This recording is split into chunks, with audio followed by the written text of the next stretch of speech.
This is Land of Havilah, 2 Kings 23b. Josiah learned the law of Moses at the age of 26. He read what Yahweh said about Passover, that Israel should keep it on the 14th day of the first month of the year, and that for the 7 days following they should keep the Feast of Unleavened Bread, Exodus chapter 12. Yahweh said, "Throughout your generations you shall keep it a feast by ordinance forever," Exodus 12:14. Josiah is determined to observe it, verse 21. The king commanded all the people, saying, "Keep the Passover to Yahweh your God, as it is written in this book of the covenant." Surely there was not kept such a Passover from the days of the judges who judged Israel, nor in all the days of the kings of Israel, nor of the kings of Judah. But in the 18th year of King Josiah, this Passover was kept to Yahweh in Jerusalem. Comment: all Judah attended the Passover in Jerusalem. This was according to the law that they should leave home and go to Jerusalem for the Passover, Deuteronomy 16:16. Technically, Yahweh required only the males to attend, but he expected they would take their families when practical, Exodus 12:26. So it was a massive gathering in Jerusalem, a holy celebration and national affirmation that Yahweh was God, verse 24. Moreover, Josiah removed those who had familiar spirits, the wizards and the teraphim and the idols, and all the abominations that were seen in the land of Judah and in Jerusalem, that he might confirm the words of the law which were written in the book that Hilkiah the priest found in Yahweh's house. Comment: he purged all the occultic practices. He got rid of conjurers who had familiar spirits, meaning people who called up the dead from ritual pits. Teraphim were small portable idols. He purged all such things in pursuance of the law. Verse 25. There was no king like him before him who turned to Yahweh with all his heart and with all his soul and with all his might, according to all the law of Moses, and there was none like him who arose after him. Comment: Hezekiah, his great-grandfather, trusted in Yahweh like no king before or after, 2 Kings 18:5. And Josiah is turning to Yahweh and applying the law like no one before or after.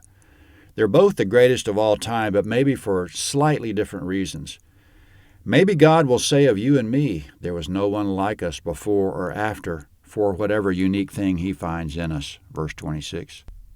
Notwithstanding, Yahweh didn't turn from the fierceness of his great wrath with which his anger burned against Judah, because of all the provocation with which Manasseh had provoked him.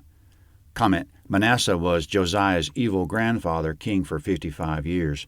He provoked Yahweh like no one else, 2 Kings 21, with all the abominable things that Josiah is now cleaning up. Yahweh said at that time he would, quote, "cast off the remnant of my inheritance because they have provoked me to anger since the day their fathers came out of Egypt," 2 Kings 21:14 and 15. So it wasn't just Manasseh that did the provoking, it was everything Israel's been doing since they left Egypt. Because of all this, Yahweh will not turn from the fierceness of his great wrath. Verse 27. Yahweh said, "I will also remove Judah out of my sight, as I have removed Israel, and I will cast off this city which I have chosen, even Jerusalem, and the house of which I said, my name shall be there." Comment: Yahweh will remove the people of Judah from his sight and cast off Jerusalem and his house, which is the temple. Yahweh's not giving the good news right now, but we can find it in Leviticus 26:44, which is that he'll never destroy them utterly because he'll pick up the covenant again with their ancestors. Quote, "If your outcasts are in the uttermost parts of the heavens, from there Yahweh your God will gather you, and from there he will bring you back. Yahweh your God will bring you into the land which your fathers possessed, and you will possess it." Deuteronomy 30, verses 4 and 5. The really good news is in the verse after, quote, "Yahweh your God will circumcise your heart and the heart of your offspring to love Yahweh your God with all your heart and with all your soul, that you may live." Verse 28. Now the rest of the acts of Josiah and all that he did, aren't they written in the book of the Chronicles of the Kings of Judah? Comment: Coming up, here's how Josiah died at the age of 39. Verse 29. In his days Pharaoh Necho, king of Egypt, went up against the king of Assyria to the river Euphrates, and King Josiah went against him, and Pharaoh Necho killed him at Megiddo when he had seen him. his servants carried him in a chariot dead from Megiddo, and brought him to Jerusalem, and buried him in his own tomb. The people of the land took Jehoahaz, son of Josiah, and anointed him, and made him king in his father's place. Comment: if we put this together with further information in 2 Chronicles 35, Pharaoh Necho was leading his army north from Egypt toward Carchemish on the Euphrates. He passed by Judah without bothering anyone and continued north through Megiddo, which was on the plain that divides Samaria from Galilee. Josiah challenged him there after Pharaoh had already passed by Judah, and Pharaoh sent ambassadors to Josiah saying, "Leave me alone.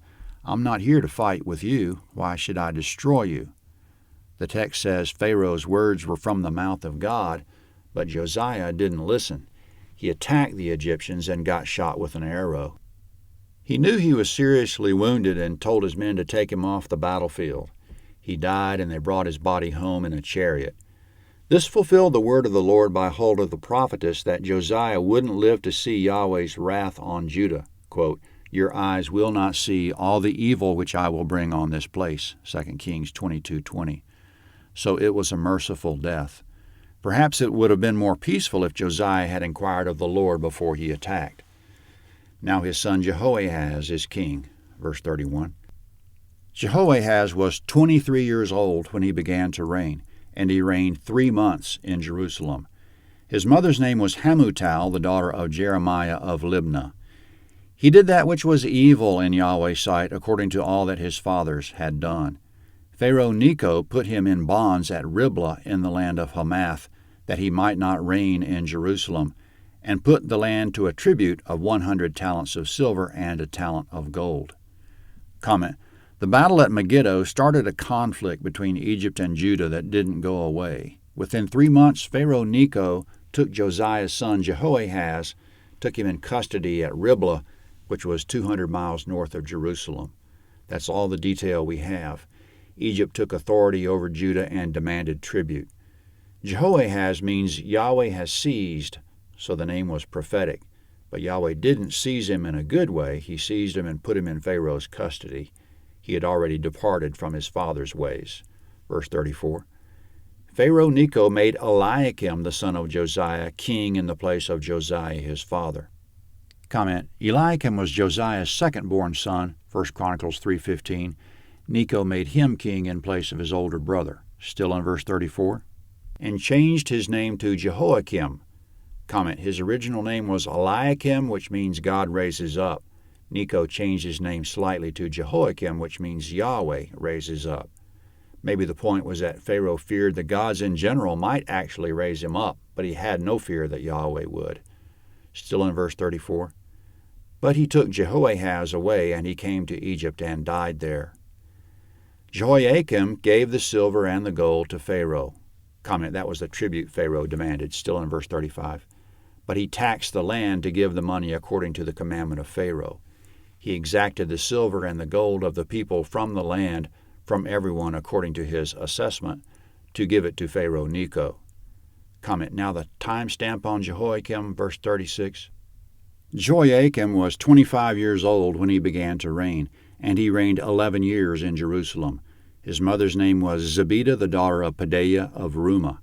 He did that which was evil in Yahweh's sight, according to all that his fathers had done. Comment: apparently there was a little time gap in Judah in which there was no king, because the younger brother was already 25, a little older than his elder brother was when Pharaoh seized him. Jehoiakim started as a puppet of Egypt, but he'll finish as a puppet of Babylon in 2 Kings 24 at landofhavilah.net, 2 Kings 24. This is the map of 2 Kings 23b. Jerusalem is here. Pharaoh Necho was on the way from Egypt here to do battle at Carchemish on the Euphrates River here, 2 Chronicles 35:20. On the way he marched past Judah. Josiah met him at Megiddo here, and Josiah died. 3 months later, Pharaoh took custody of Josiah's son Jehoahaz here at Riblah in the land of Hamath. 2 Kings 24 is next.